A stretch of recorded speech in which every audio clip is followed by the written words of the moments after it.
नमस्कार दोस्तों, मैं आचार्य वसुधा हार्दिक अभिनंदन करती हूं अपने YouTube चैनल सत्य कथा में आप सभी का। दोस्तों, नया साल आ रहा है 2022।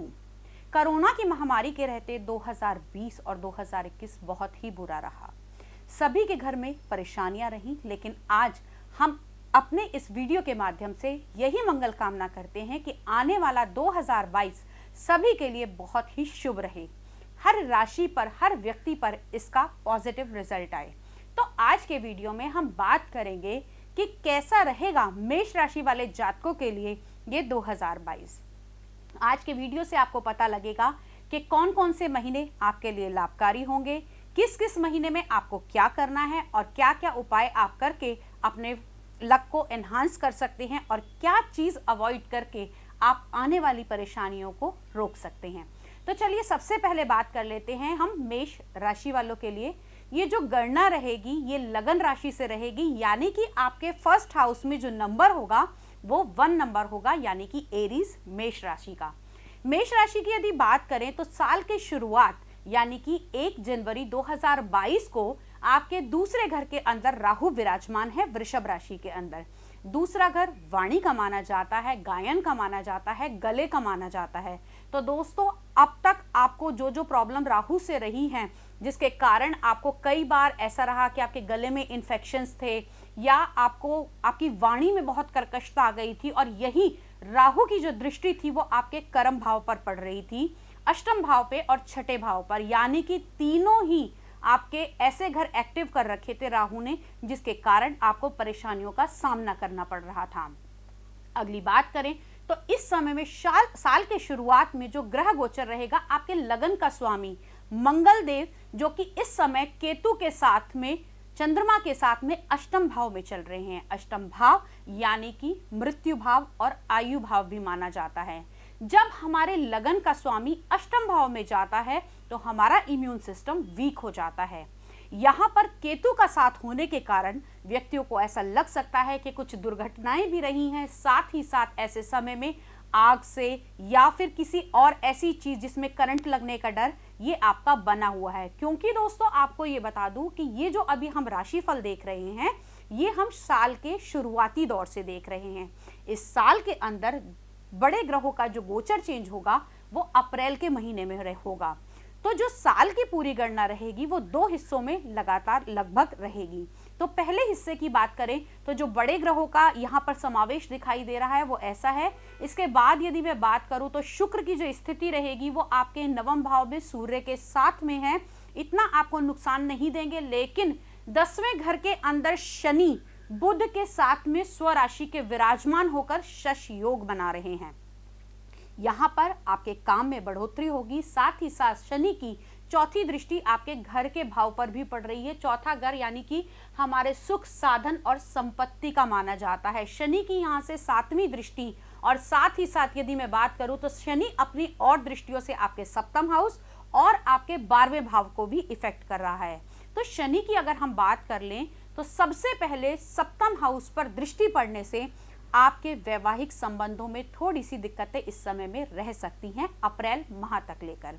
उसके बाद में साथ ही साथ इनकी एक दृष्टि पड़ेगी जो कि पड़ेगी आपके 12वें भाव पर। 12वां भाव जहां हॉस्पिटल का, यात्राओं का भी माना जाता है, वहीं एमएनसीज का भी माना जाता है।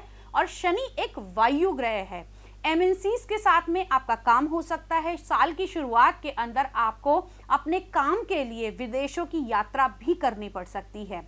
हाँ, यहाँ ध्यान देने वाली बात यह है कि इस समय में बुध के साथ शनि का जो ये मिलन हो रहा है ये आपको आपके काम के प्रति थोड़ा सा इनएक्टिव कर सकता है, क्योंकि शनि जो है वो आपको विरक्ति की तरफ भी लेकर जाता है। तो अपने काम में इस समय में ज़्यादा ध्यान लगाएंगे, और साथ ही साथ आप इन्वेस्टमेंट अगर आप करना चाहते हैं तो सिक्योरिटी से जुड़ा काम कर सकते हैं, माइंड से जुड़ा हुआ काम कर सकते हैं। साथ ही साथ शनि आपको अध्यात्म की तरफ भी लेके जाएगा। बहुत सारे लोग कहते हैं कि गुरु अध्यात्म का कारक है, लेकिन शनि आपको मेडिटेशन देता है। इस समय में आपको थोड़ा ऐसा हो सकता है। अब बात करते हैं हम बड़े अगले ग्रह की, जो है देवगुरु बृहस्पति। देवगुरु बृहस्पति आपके 11वें भाव में यानी कि आपके लाभ भाव में विराजमान है, जो प्रॉफिट का भाव माना जाता है। और गुरु हमारी कुंडली में संतान का कारक, पति का कारक और साथ ही साथ इनकम का भी कारक माना जाता है। तो यहां से अगर मैं बात करूं तो गुरु यानी कि आपके नवम भाव के स्वामी का भाग्य भाव के अंदर जाना साल की बहुत ही शानदार शुरुआत रहेगी। इस शुरुआत के अंदर आपको पुराने बहुत सारे प्रॉफिट, जिसका आपने अब तक सिर्फ सोचा था कि ये प्रॉफिट बन सकते हैं, तो वो प्रॉफिट आने की संभावना आपको साल के शुरुआत से लेकर अप्रैल की 13 तारीख तक ये भाव यहाँ से बनते हैं। तो अगर कुछ प्लानिंग कर रहे हैं तो उसको आप यहाँ से पूरा कर सकते हैं। साथ ही साथ यदि मैं अगर गुरु की दृष्टियों की बात करूं तो गुरु की दृष्टि आपके पंचम भाव पे पड़ रही है। पंचम भाव माना जाता है हमारी प्रेम का, हमारी शिक्षा का, हमारी संतान का भाव। तो जो लोग प्लानिंग कर रहे थे मेष राशि वाले संतान के लिए, वो इस समय में यदि प्लानिंग करेंगे, चाहे आप IVF के थ्रू चाह रहे हैं, डॉक्टरी इलाज से चाह रहे हैं, या फिर आप नॉर्मली भी संतान की प्लानिंग कर रहे हैं, तो ये समय आपके लिए बहुत ही विशेषकर लाभदायक होगा। आपके शादी के लायक बच्चे हैं तो आप उनके बारे में उनकी शादी भी कर सकते हैं, क्योंकि संतान भाव के साथ साथ विवाह के भाव पर भी दृष्टि पड़ रही है। साथ ही साथ यदि आप विवाह के योग्य हैं और आप शादी की कोई बातचीत चल रही थी, तो वो इस समय में पूरी होती हुई आपको दिखाई देगी। तीसरे भाव पर गुरु की दृष्टि पड़ना यानी कि तीसरा भाव हमारे बल, पराक्रम और साथ ही साथ हमारे दोस्तों का भी माना जाता है। तो अपनी से बड़ी उम्र के लोगों के साथ में आपकी दोस्ती इस समय में होने की संभावना बनती है। ये तो था कुछ बड़े ग्रहों का ग्रह गोचर जो अप्रैल के महीने तक का हमने ओवरऑल बताया बड़े ग्रहों को लेकर। लेकिन जब संवत्सर नया आरंभ होगा यानी कि अप्रैल के महीने में बड़े ग्रह गोचर चेंज कर रहे हैं। 12 तारीख को राहु वृषभ राशि से निकलकर मेष राशि में एंटर करेंगे।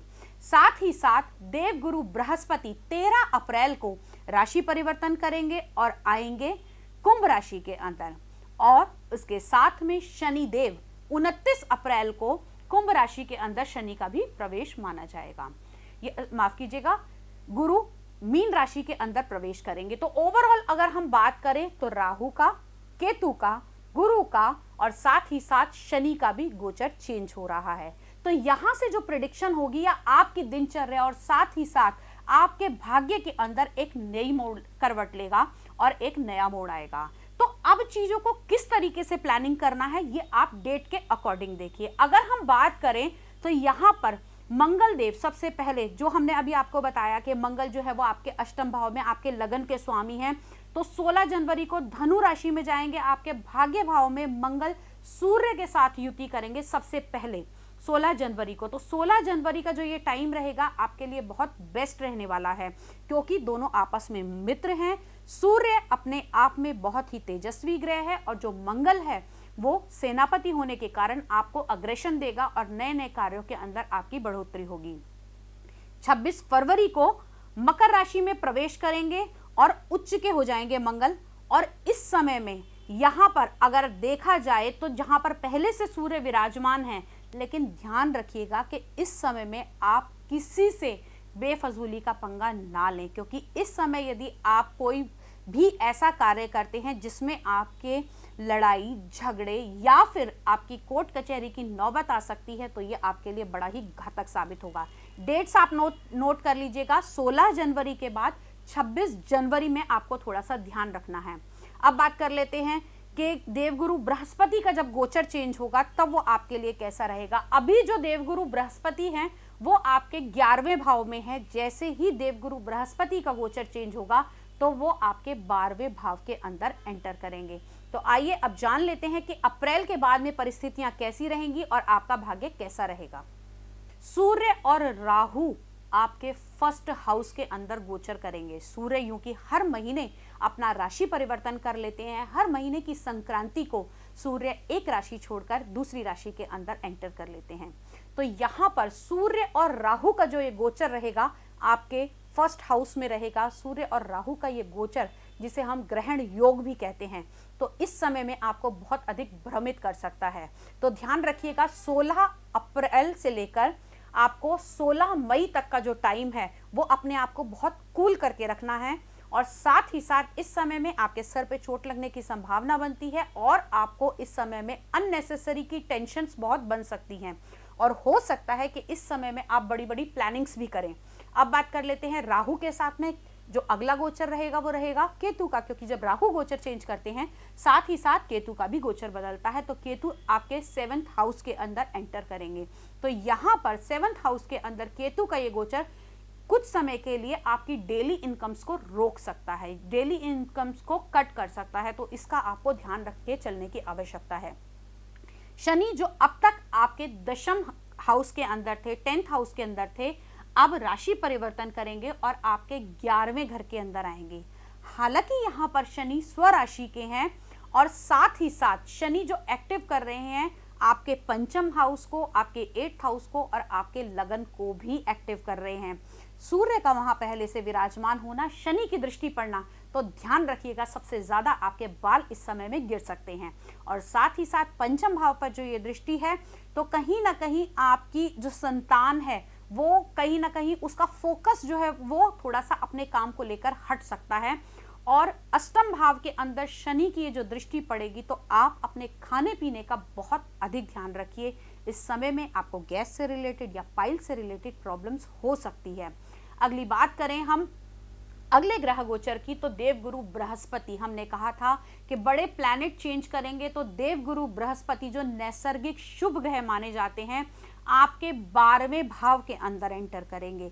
12वां भाव जहां हमने हॉस्पिटल का बताया वहीं ये यात्राओं का भाव भी है, तो 12वें भाव के अंदर बृहस्पति का जो ये गोचर रहेगा आपको धर्म की यात्राएं अवश्य कराएगा। साथ ही साथ 6ठे भाव के अंदर इनकी दृष्टि पड़ने से आपका कोई पुराना लोन का अगर कार्य था वो इस समय में सक्सेस हो सकता है। 8th भाव के अंदर दृष्टि पड़ने से आप गूढ़ ज्ञान की तरफ जाएंगे, यानी कि यहां से आपको गुरु किसी भी रिसर्च के लिए तैयार कर सकता है।